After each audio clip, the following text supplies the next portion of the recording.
My name is Teresa Secord. I'm a 2016 National Heritage Fellow and a Penobscot Indian Nation basket maker. The folk arts tradition, first and foremost, says, let's pay attention, let's look, let's witness. Hearing all these stories, it seems that we have the same story from just different parts of the country, that we are community building. We are trying to retain the knowledge of our ancestors and the newest generations, either working with children or young adults or just the community at large.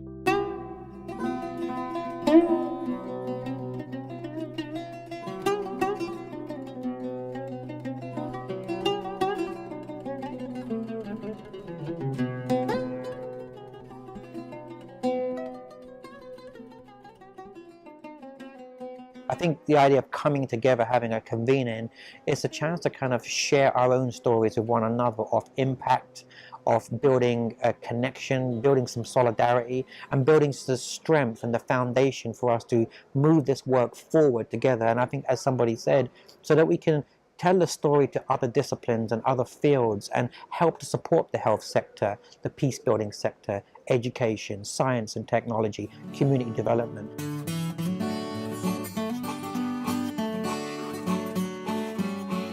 When I think about the different organizations and folk art studies or folklore or folk life, all of the different names that we go by, and where the common purposes are, I would say that the common purposes are around this commitment to witness. First of all, to see very clearly how a cultural group says that they exist through food, through music, through vernacular architecture, through, the wearable arts. We as human beings have a love affair with the cloth. This is the first thing we're swathed in at birth and the last thing to touch our bodies upon death. So I love cloth, and the idea that you could make something visually, tell a story using cloth, to me is very powerful because every human being can relate to cloth.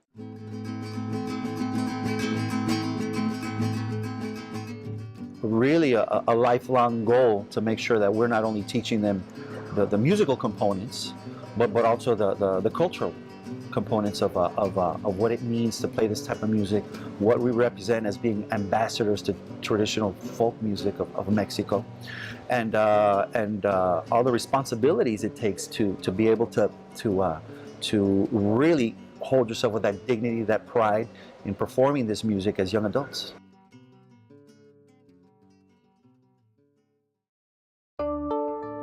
Like I said, I go back to, who would have thought years ago they would see that arts and folk arts has a physiological impact on the body, right? Singing, when people sing in a group, in church choirs or community choirs, showing how the heartbeats of all the singers start to synchronize with one another. That's how powerful this is. And what can that mean later on in the future in terms of the benefit of folklore and folk arts moving forward? We don't know the full potential yet, but it's there. One of our next generation basket makers, he's age 39 now, is a United States Fellow, Artist Fellow. He is one of the most recognized Native American basket makers in the nation, and his work sells for an astounding, $20,000 individual piece, for his baskets. And but yet he came to the work of the Maine Indian Basket Makers Alliance out of a drug addiction program. And so we were able to help him, see himself and his community in a new way and realize a cultural way of life through art. I think I was born to be this type of person. I think that there's a certain set of characteristics that a folklorist has, or a cultural worker, an advocate has, that they carry with them throughout their lives. So I've always been interested in shedding light on the overlooked, the misunderstood, the underappreciated. I've had that strong sense of justice. I've always been passionate about learning about other cultures, other communities, and finding ways to bridge gaps between cultures and communities. I watched my mother dance hula, and I just loved the stories. I loved the movement of the hula. I was sitting around, we used to watch her on the little black and white television, me and my brothers and sisters, and I was like, I want to do that. I want to learn about that. I want to learn more about it than just the movement. One thing that all the organizations and representatives that are here at the conference have in common is the desire to create empathy and understanding. I think that's a big part of what we do with our work, whether we're telling stories, playing music, engaging other kind of artistic production and expression.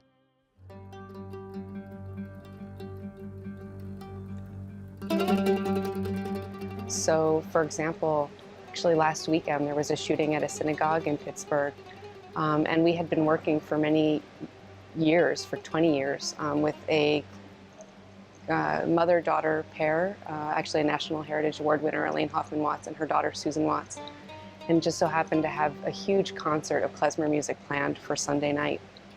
The shooting happened on Saturday. It was devastating, and it was also incredible to have an opportunity to gather with that community the very next day. More than 900 people came to our concert, and it really felt like there was this moment of being together, celebrating Jewish identity and culture.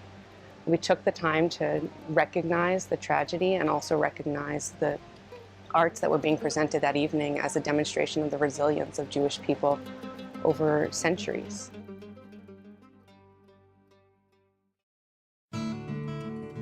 The benefits to community are multiple. We see a shift in community psychology. A lot of times communities have all sorts of aspirational plans for revitalization and redevelopment and so on and so forth. And the festival has proved to be a tremendous catalyst to further all these plans. Communities shift from "can I do it" to "we can do it," and they bring that joy and that information and very much a desire to say, we, my people, have made this beautiful thing. It could be a dance, it could be a song, it could be a carved duck, it could be anything, but it's special. This is the way we do it à la mode de chez nous, the way we do it at our house. And they bring these things as gifts, and it's very powerful.